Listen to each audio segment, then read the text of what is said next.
Welcome to HPC News Bytes, a weekly show about important news in the world of supercomputing, AI, and other advanced technologies. Hi, everyone. Welcome to HPC News Bytes. I'm Doug Black of Inside HPC, and with me is Shaheen Khan of VarionX.net. Google has joined D-Wave in saying they are the first company to demonstrate, quote, verifiable quantum advantage, and this is with their Willow quantum chip.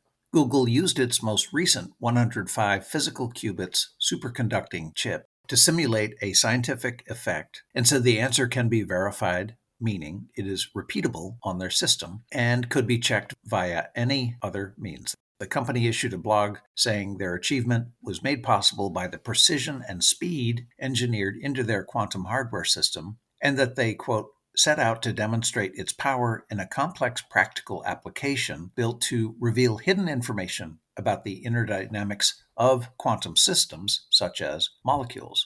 In so doing, they, quote, successfully executed the highly complex quantum echoes algorithm, which relies on reversing the flow of quantum data in quantum computers, which in turn places strong demands on Willow's performance as the system scales.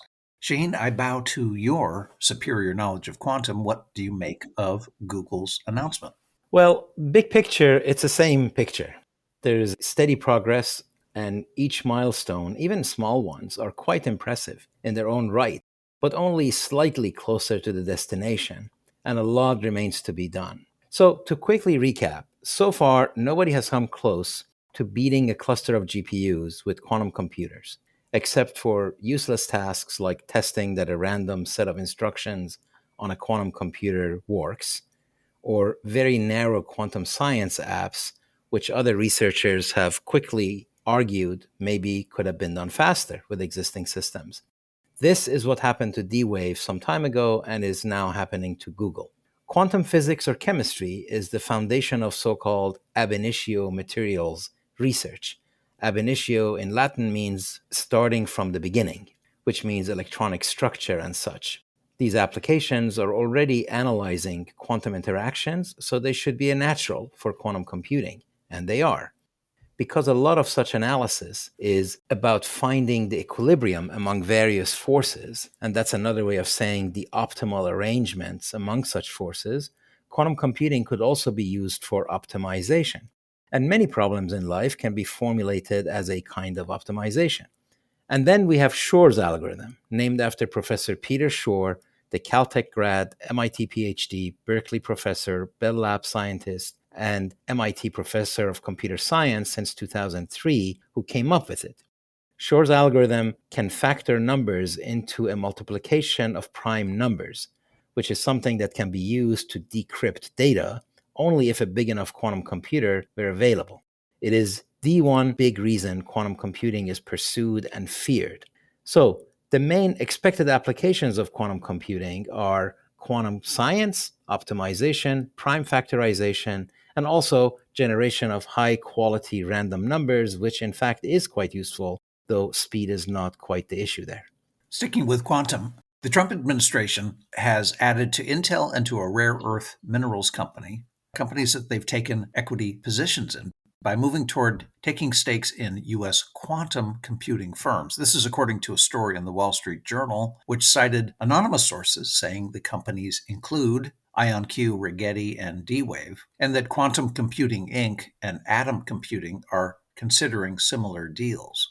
But the administration denied the story, with the result that quantum company share prices, which jumped significantly on the news, have receded a bit. If the story turns out to be true, then these quantum companies would join Intel and American rare earths company MP Materials that the White House has directed the federal government to take stakes in. Yeah, it was really interesting that the news caused stocks of trading quantum computers, because not all quantum computers are trading, many of them are private, but those stocks jumped by more than 7%. And even large companies like IBM, who work on quantum computers and do so very well, but not exclusively. We have to cover rare earths at some point and the interesting supply chain complexity that has emerged there, starting with them not being so rare, but being very earthy, as in very messy to process and produce. Yes, indeed. NextSilicon is an intriguing startup that last week released more information about its, quote, data flow architecture and performance benchmarks, along with a significant customer testimonial. This is an Israeli company that has never been in stealth mode. CEO Elad Raz has loudly proclaimed their system designed to be superior for high-precision computing than conventional CPUs and GPUs. In fact, in their announcement, they said Maverick 2, their new processor that is built on the intelligent compute architecture, delivers up to 10x performance over leading GPUs and does so at 60% less power in algorithmically complex workloads. They also said their hardware adapts to provide peak performance regardless of software branching or parallelism, which means users can bring their own unmodified code to run out of the box with no specific optimizations necessary. A senior scientist at Sandia National Labs said they worked with NextSilicon for 3 years evaluating the technology and said, quote, the out-of-the-box HPC performance results are impressive, showing real promise for advancing our computational capabilities without the overhead of extensive code modifications. Maverick 2's data flow approach demonstrates strong potential in real-world scenarios, unquote. It's also interesting that NextSilicon said unabashedly that they've targeted the HPC market more than AI, which raised quite a few eyebrows. Shaheen, you've told me you have experience with the data flow architecture. What are your impressions of NextSilicon, and why do you think they're at least initially focusing more on HPC than on the much larger AI market? Well, I love it that they're focused on 64-bit HPC computing. That's a gap in the market that I believe is a good idea to address. But their announcement material did not rule out AI at all. In fact, they pointed out that their architecture is suitable for all manner of applications. There are a few things going on that create a space for new innovations in chip architecture. First, the ever-growing electricity requirement of GPUs. Second is the fact that after Moore's law was exhausted, the way to get performance is through architectural innovation. Then it is the decoupling of the design from manufacture of chips, which is driven by companies like TSMC and allows a lot of other vendors to actually design chips because they don't have to manufacture them. And then it's the time-consuming and specialized work that is required to optimize an application or even a kernel to a new architecture, which is what the quote from Sandia National Lab is really referencing. And then finally, it's the changing nature of modern algorithms, and especially in AI, where new advances can make previous work obsolete in a week. So you add all of that up, and that explains why we continue to have so many new chip vendors. The trend is not stopping, and new chip vendors get formed all the time. These new players, furthermore, can afford to dust up old strategies and find new value in them, since some of the obstacles of the old times have been removed over time and use cases have changed, etc., etc. So the concepts behind reconfigurable computing, data flow or data-driven architectures, and programmable logic date back to the 1960s. Actual systems emerged in the 70s and 80s, mostly in research departments or implementing some concepts but not all. The Manchester data flow machine at the University of Manchester and MIT's tagged token data flow architecture are two notable examples from the 70s. Data flow systems go well with streaming applications, and so they showed up also in graphics software and hardware. The Evans and Sutherland PS300 graphics system, the one that I actually have used personally, was a very advanced parallel vector data flow system with specialized processors for specific stages of the graphics pipeline, and that was for real-time 3D wireframe graphics. Some of the good ideas in data flow systems have been incorporated in systems.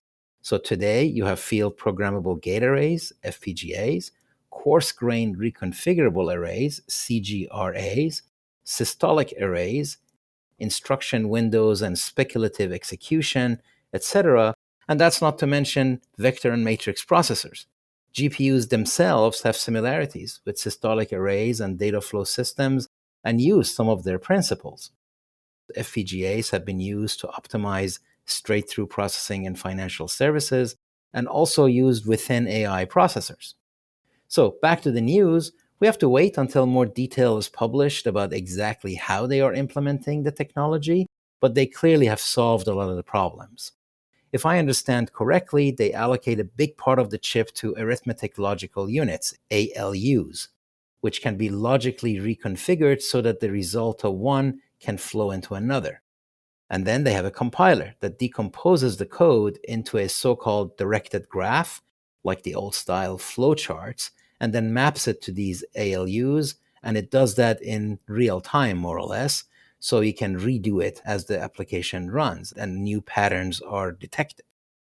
What I just said solves a bunch of the problems that caused those early systems to fade, and benchmarks that have been released so far, no surprise, are promising. So it's a new architecture, it's by a great team, and just that makes it very well. All right, that's it for this episode. Thank you all for being with us. HPC News Bytes is a production of Orion X in association with Inside HPC. Shaheen Khan and Doug Black host the show. Every episode is featured on InsideHPC.com and posted on OrionX.net. Thank you for listening.